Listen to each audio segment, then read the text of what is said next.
Howdy, folks.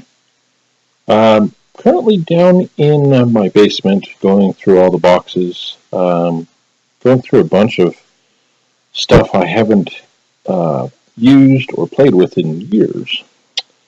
And I thought I would show you guys some of the stuff that, you know, I used in the past. For instance, back before they had Dwarven Forge, they used to have some printable tile, or not printable, but tile sets that you could buy and cut up, kind of like these ones over here that I got. But back when I didn't have anything else, I had found this waxy cardboard paper, and I just made 1-inch squares out of them, and that's what I used to use for my dungeon tiles when I used to have my miniatures and whatnot. You know, big room, some more hallways and whatnot. That's what I used to use to improvise. Also, there was a period of time when I didn't have access to my own character sheet, so we had just grabbed a piece of notebook paper, and we made our character sheets from that. Let's see, try and get out of the shade here. And the light. So that's that. Also have a whole stack of old character sheets here. Then one time, I think one of my friends had gotten a pack of Armory character sheets, which I used. And then I went through, once I had a couple different ones, and kind of cut and pasted and made my own. But there's a bunch there. Some of the character sheets I made from pasting and whatnot. Yeah, here's my original one. It still has the old pieces. Wait a minute, no, it's not. Oh well, but this is one I had made from cutting and pasting a whole bunch of different ones. So I still have a whole stack of unused ones for 2nd edition. So that's that. Paper. Let's see here. Sorry, kind of disorganized here. Also, here's an Armory pack of the old Hex graph paper.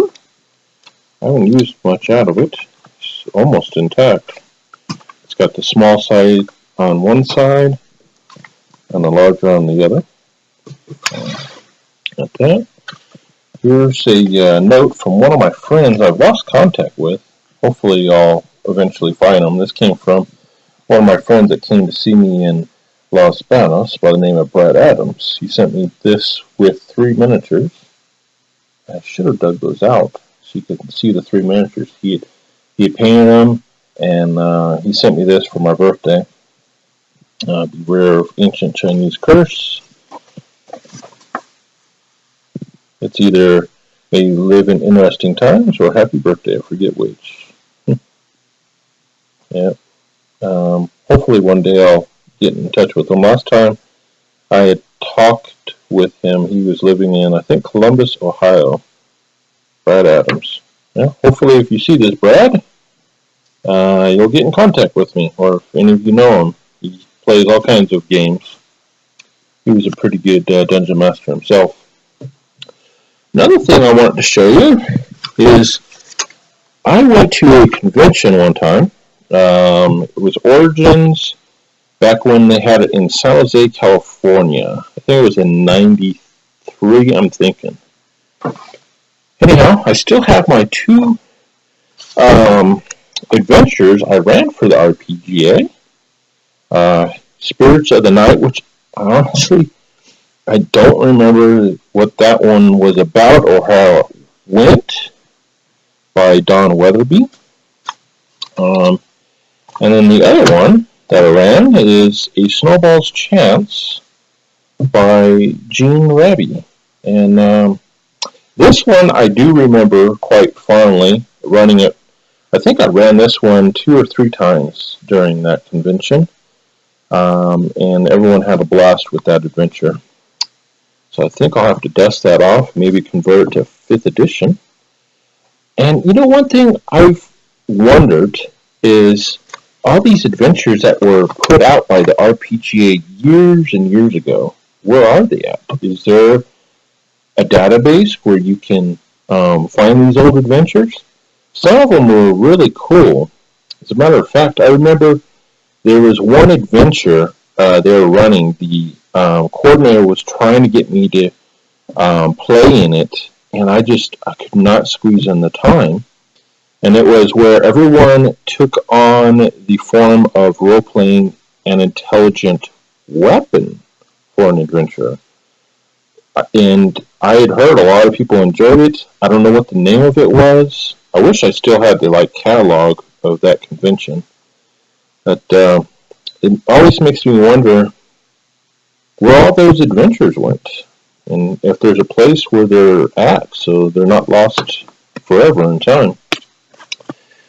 Also, there's my old character sheet that I got from the Planescape demo when it first was released. I think it was David Cook had ran me and a group through that Planescape adventure. They had a cool mock-up and everything. We had a blast with it, but that's my old character sheet, which I still have. Yeah, I could see where I took off some hit points. Almost died at one point. Was down to 2 hit points. But yeah, had fun with that. Let's see here. Oh, also, a gentleman by the name of Jeffrey McArthur did a video, I think, yesterday or today, on 3x5 cards. And I still have some of my old 3x5 cards where I used to use them for all sorts of stuff. Like, here is one on, I think this was a tribe, Rising Sumac. Let's see what else. There's a homunculus, stat block. There's some characters. Yeah, here you can see. I even used old 3x5 cards here to make my character for D&D way back when. 3x5 cards were so cheap. I even used them for spell cards too, which I have in here, up in the back. That whole back section here is spell cards. I had painstakingly went and wrote them all up. Like there's Wish, a level 9 spell. That's before, I couldn't afford to buy spell cards, so I just got 3x5 cards and wrote them out.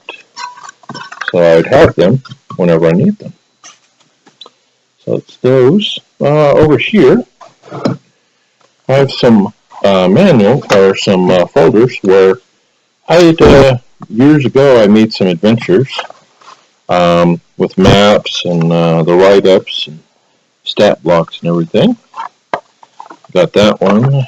Let's see here. I think I did like 3 or 4 like this. Let's see here what I got in here. This one has a bunch of different charts.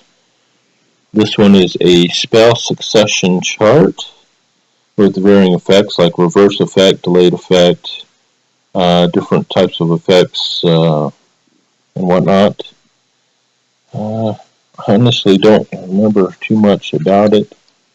Some spell charts. Sorry, I haven't gone through this stuff in a year. And, I had made up my own spells back then too, like this Instamatic Whirlpool. But, yeah, it's kind of fun to go through this. Yeah, level 6 spell, Acid Eggs. It makes me laugh sometimes. Level 5 spell, Shockwave. Double-sided Lightning Bolt. Farfo. Alright, that's that one. So that one, I guess, was a bunch of different spells. I think at one point I even had made some Archmage spells for spells higher than level 9 at one point. I think this is another module. Yeah, this one's another module. Actually, a couple different modules. Oops, sorry. Trying to hold it up here as I kind of thumb through it. Yeah, a whole bunch of different ones. Yeah, I've made my own quest. Wow, I haven't seen this in years. I'm gonna have to take this upstairs and go through it. Well, I guess that's pretty much it that I dug out to show you. I'm sure I'll probably find more stuff as I go through some of my old boxes I haven't opened up in almost a decade or two. But hopefully you enjoyed this, and I'd be curious if you guys would comment or even make a video response of some of your old nostalgia D&D stuff. Do you still have it? Do you still use it? And if anyone knows if they have a database for these old RPGA adventures from back in the 90s, I'd love to know. Yeah, happy gaming, and we'll talk to you all later. Take care.